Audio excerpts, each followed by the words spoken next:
you? A tier 10? On day 1? No problem! Laughs in ball lightning.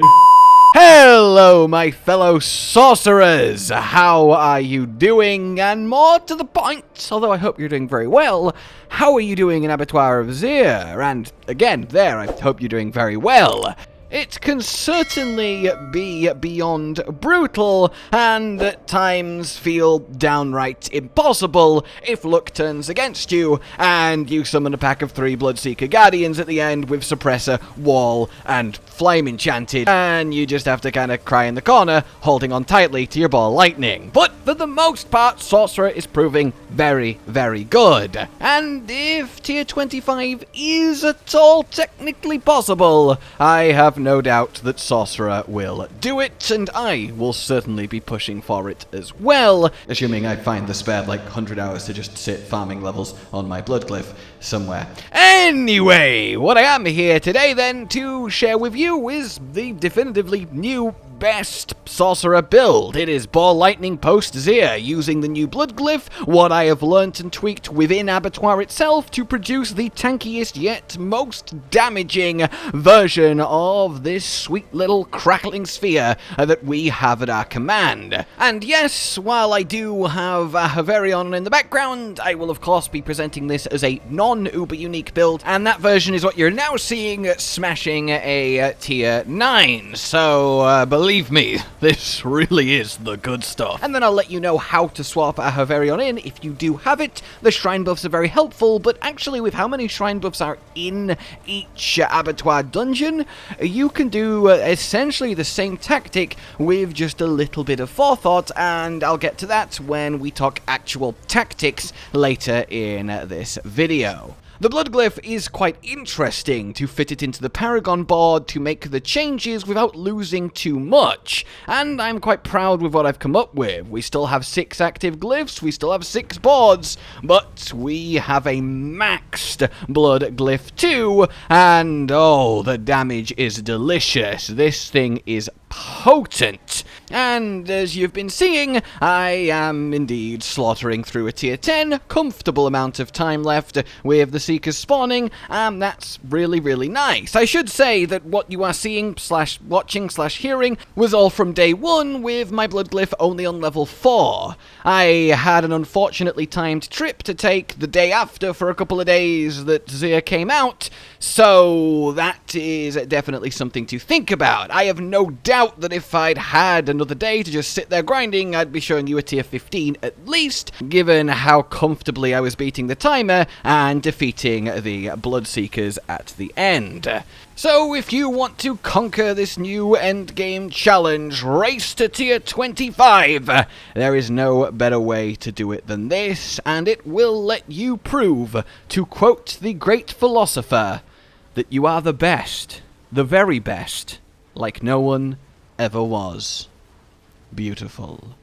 Let's get into this then with how to construct what is definitively the best sorcerer build ever, and one that might actually not be beaten also ever, simply because of how strong the blood glyph is when placed in the way that I will show you how to place it. Let's do this. In a twist nobody saw coming, we're gonna start with the skill tree. 2 points into your firebolt, both to get to core, but to also make up our first enchantment slot. I know I've said that sentence a lot with sorcerer builds in Season 2, but I really cannot stress how important this enchantment is for pushing harder and harder tiers of Abattoir of Zir and just conquering any endgame content. The damage that it adds from your burning synergy, the Paragon board, the skills that we can take thanks to it is great, but it also lets you do the best thing you can possibly do with the new tiers of blood unique glyph. So put a pin in that, watch this space, we will get to it, but it really is key.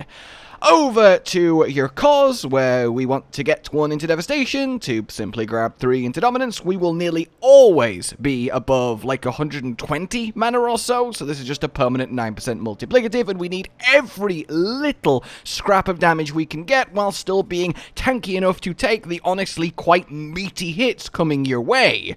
And to help mitigate said meaty hits, we get Charged Bolts. We take it down to Enhanced, but mainly to get to Destructive. This build will have Unstable Currents up nearly 100% of the time, which means you're constantly firing out Charged Bolts randomly from it, and then reducing the damage everything deals by 25%. This is so good, especially on the final 3 Blood Seeker mini-boss elites. We also want to get Chain Lightning, take it to Enhanced, and then Destructive for more crackling energy, so more mana when we run over it, and that is your second enchantment slot, also synergizing with the Static Surge Pod when we get to Paragon, and indeed synergizing with a aspect swap that I have done for this setup.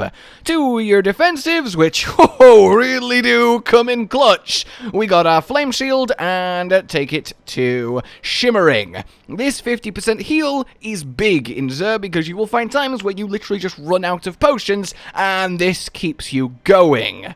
Then we want Teleport to both move through it quickly and to maintain this nice extra 30% damage reduction. 1 point into Elemental Attunement, so we can reset these 2 and only these 2, which is why we don't get these, because if they reset these, it's sort of a waste, and we have better things to be doing than using Ice Armor and Frost Nova. These 2 are so good. I mean, we obviously know they're incredible skills, but even more so now. They really do work well in Zir. We don't get Glass Cannon because we don't want to go squish, and I've tried with it on, and it's just not worked out. Sadly, because it's a lot of damage. Then, to our Conjuration, the usual Align the Elements to get the ever-reliable double defensive of Mana Shield and Protection, constant barriers, and all of the barrier synergy it provides, and 21% permanent DR.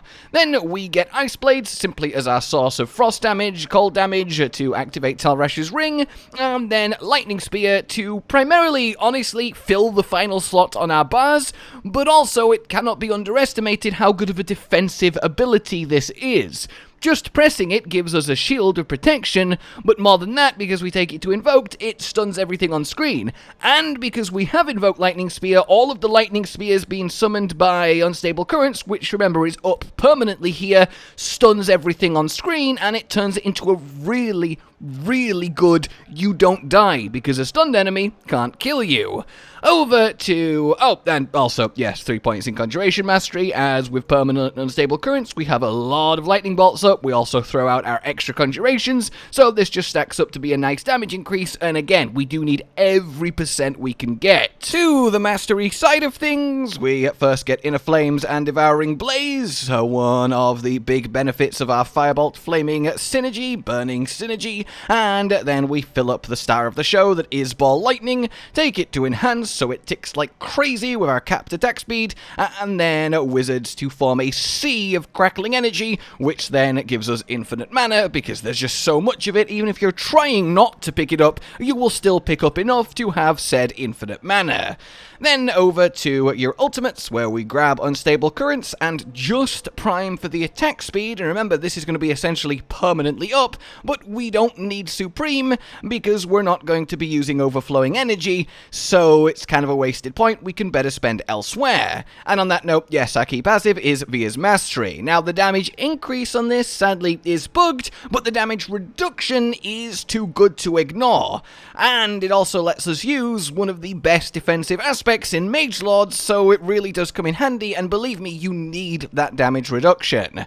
Then we get Coursing Currents just to get Electrocution for more damage reduction, and lastly, Conduction to get through the dungeon faster, and also to translate to more attack speed with Ravenous Vampiric Power.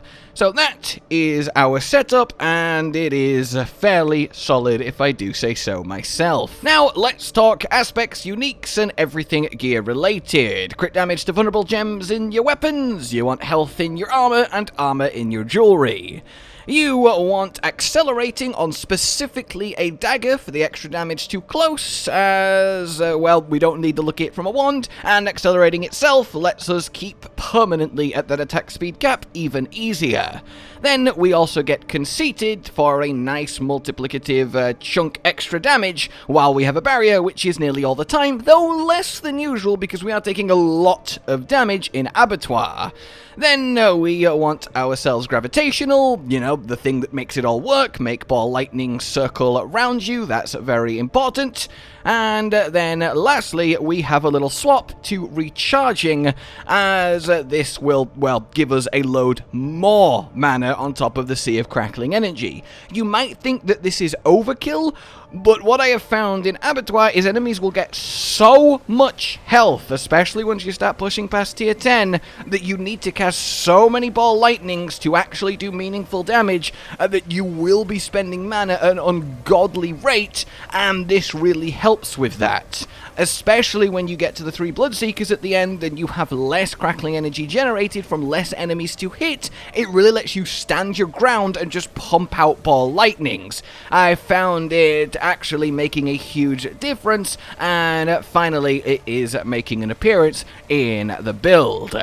So then we move on to the defensive side of things. You need Disobedience on your necklace. This takes this 9k armor up to the around 14.5k that you want to have at minimum in Abattoir, so that works out nicely.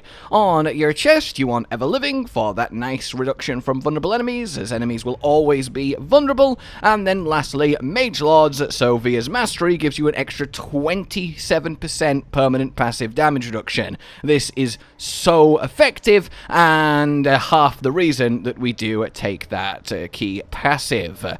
Unique-wise, then, we have the ever-reliable, potent Rashas. I love this thing in sorcerer builds from now until the end of time, unless it somehow inexplicably gets power creeped, but in any case, massive stacking multiplicative damage, and perfect affixes, minus, I guess, lucky hit.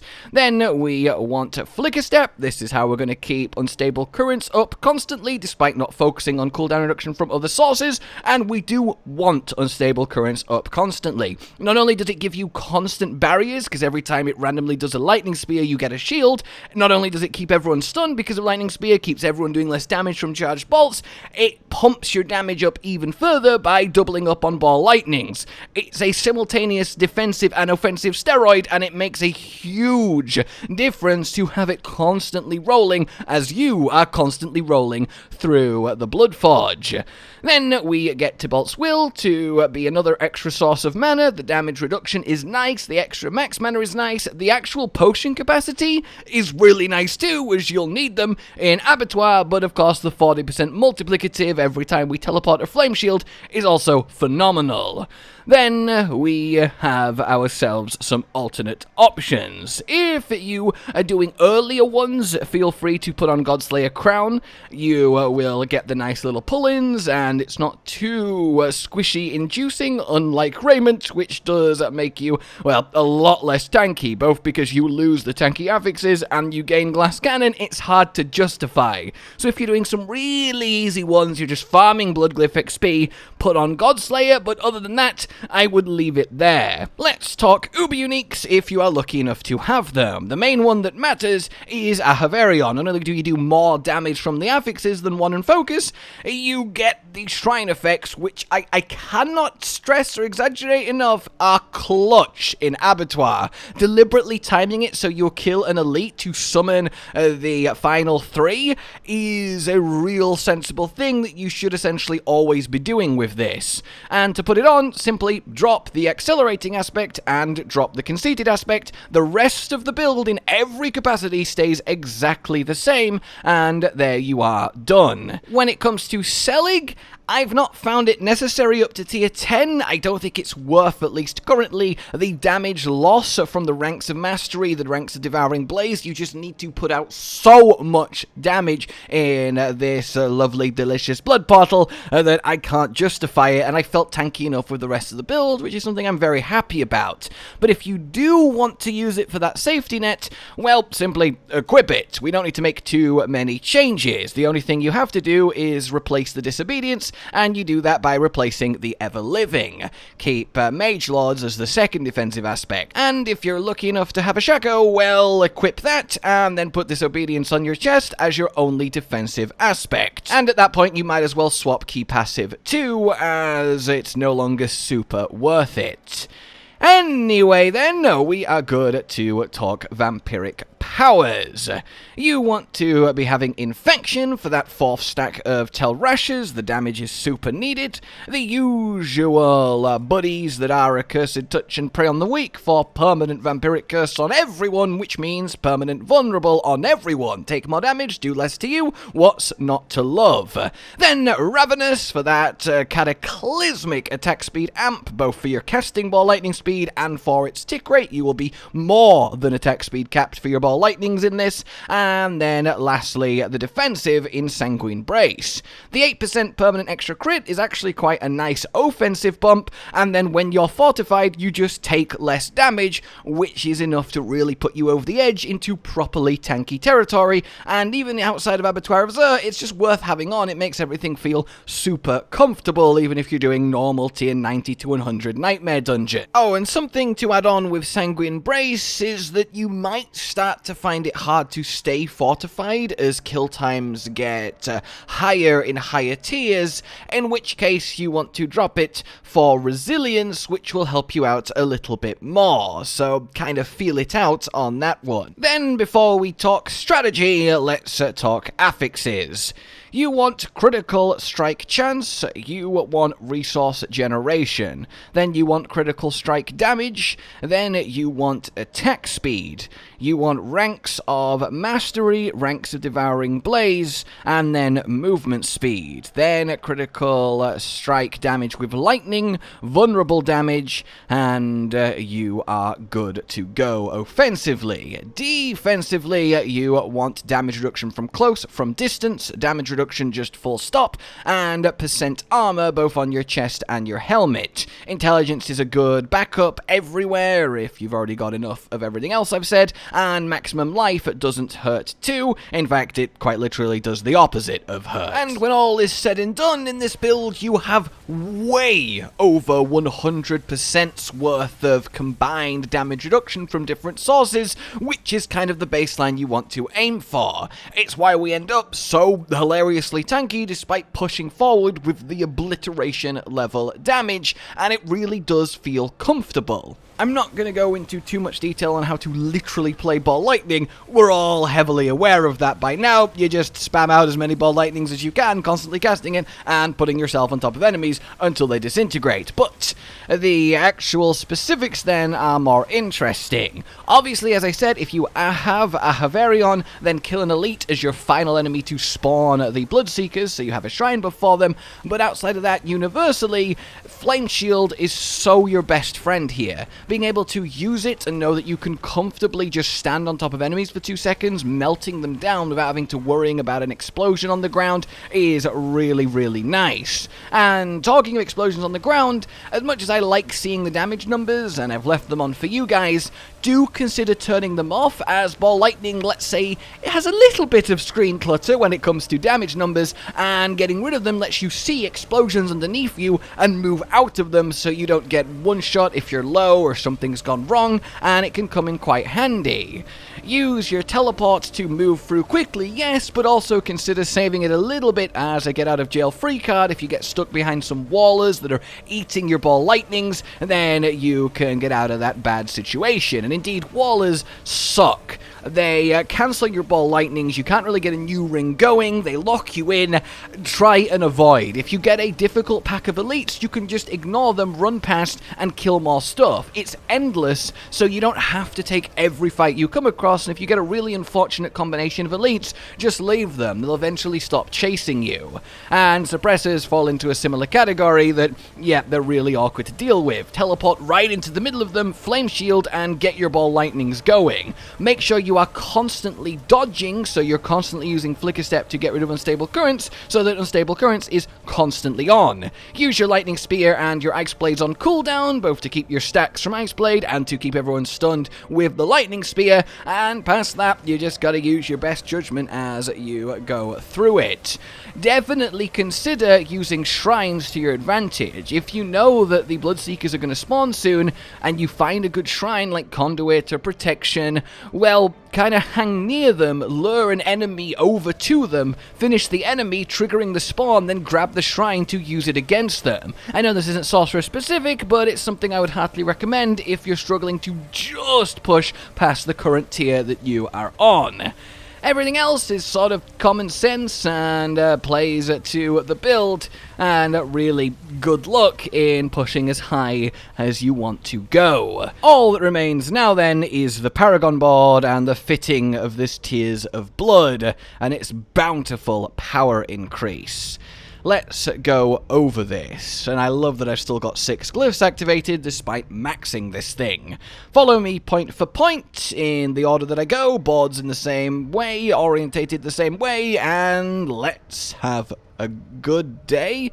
I don't know what I'm talking about. Up to the left to grab Resilience, as we want to be Elemental Resist capped, and we kind of naturally get there through our Paragon board and Intelligence. Then up through the right to get as much non-physical damage as we can, creeping over to here, both for the extra Intelligence to activate this glyph, and the extra Resist All. This glyph then is your Elementalist, 15% more multiplicative, and the increase to non-physical and all resist, it's perfect. Up here for Erudite, we've had to give up this particular node for the Blood Glyph, but that's okay.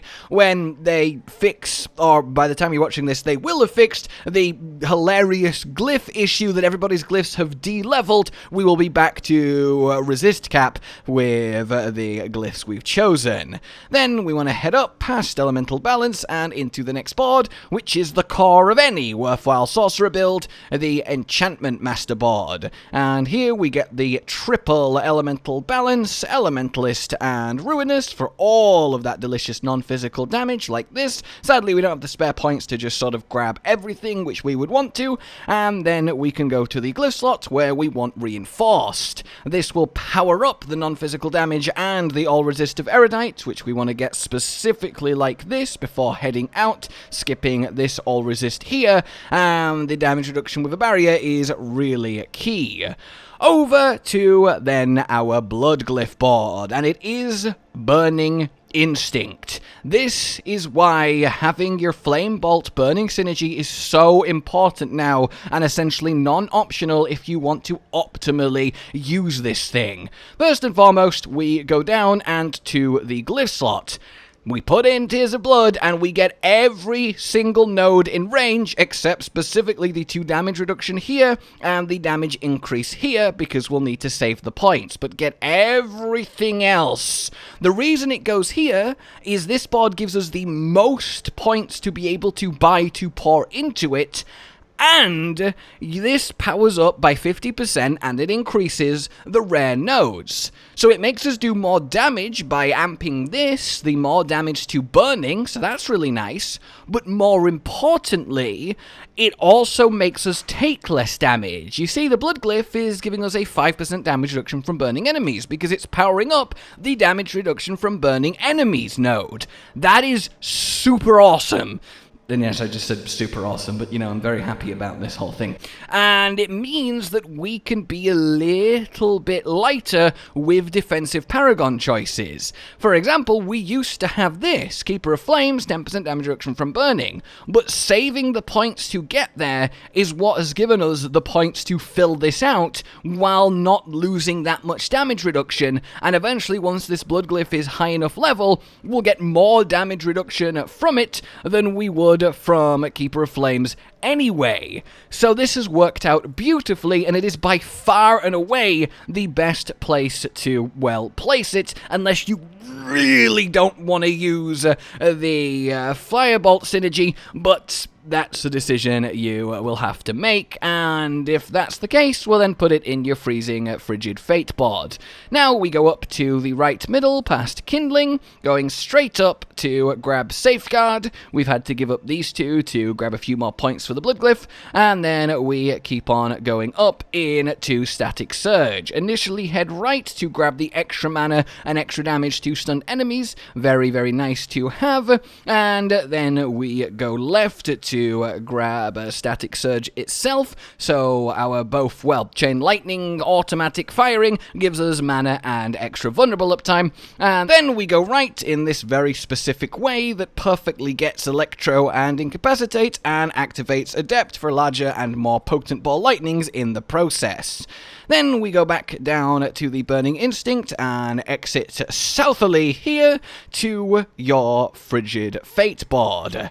You want to head straight right and go through Oppressive without getting this one. We just need to move straight on by. Initially we want to go left straight to the Glyph slot through this two Dexterities, and here is where Destruction now goes. Sadly, it's less of a amp to your critical strike damage, but still a very important and good one, as we do get a good amount of dexterity on the way. Go grab said dexterity next to Chilling, and then we head straight south through Weakness in order to grab Frigid Fate itself for a lovely multiplicative bump to our vulnerable damage. Then we can head right into our final board, where we want to go down very specifically through these two nodes in order to get Territorial for the damage reduction from close enemies and extra damage to them, and then we move over to Galvanic Catalyst. The extra lightning damage is nice, but we mainly want the dexterity. Now, if you are feeling tanky enough, you feel like you're not being threatened, you're doing good, you're not worried about dying, don't use Territorial here. Instead, you want to use Flame Feeder for the 10% multiplicative to burning enemies. That is your choice to make depending on how you're feeling, how your runs have been going. And just for completion's sake, there is another option when it comes to your Paragon board, and that's going over here to the right of Kindling in order to get colour for that 20% chance to execute injured non-elites. With health so high in Abattoir, this finishes off, well, enemies that still have insane amounts of killing left to be applied to them, and can speed you up quite a lot when it comes to just clearing enough enemies in time, letting you go a little bit more defensive to get to those Bloodseekers, so it's definitely worth thinking about and might well come in clutch as we push higher and higher again. And in order to actually get the points for this, well, we have rearranged this to now drop both of these and instead just getting the one extra burning, and we no longer get ourselves Elementalist, which is quite sad, but it is the price we have to pay when we have such a lean, minimal Paragon board. We've also dropped this All Resist here, so certainly something to consider. So, that is it then. That is how to incorporate the blood glyph in the best way that you can, how to handle Abattoir with the best build to handle it on Sorcerer, Ball Lightning's peak form, and the way to sail to tier 25 after a monstrous amount of blood glyph farming so we can actually do enough damage to beat it. But hey, getting to, well, a fairly decent level just on day one with the effectiveness of both Ball Lightning and the build we're using to do it is really good, and I am very, very pleased to be a sorcerer in Season 2, though I will be a sorcerer in every season because I love being a sorcerer. In any case, let me know how you guys are getting on, how you enjoy this build, and may fortune smile upon you as you push your tiers. For now then, like you've enjoyed this, subscribe and hit the bell for more, consider supporting the future of the channel on Patreon down below, and until we meet again, a goodbye. Josh, Cotton, and Hollow with the videos, dropping the humor like a hammer on your tippy toes, bringing entertainment on a daily arrangement to take our insanity and turn it into entertainment. Yes, I said entertainment twice, to reiterate that it is nice to look into your faces on a mostly daily basis when you let us in your homes to make the whole world a stage. Goodbye.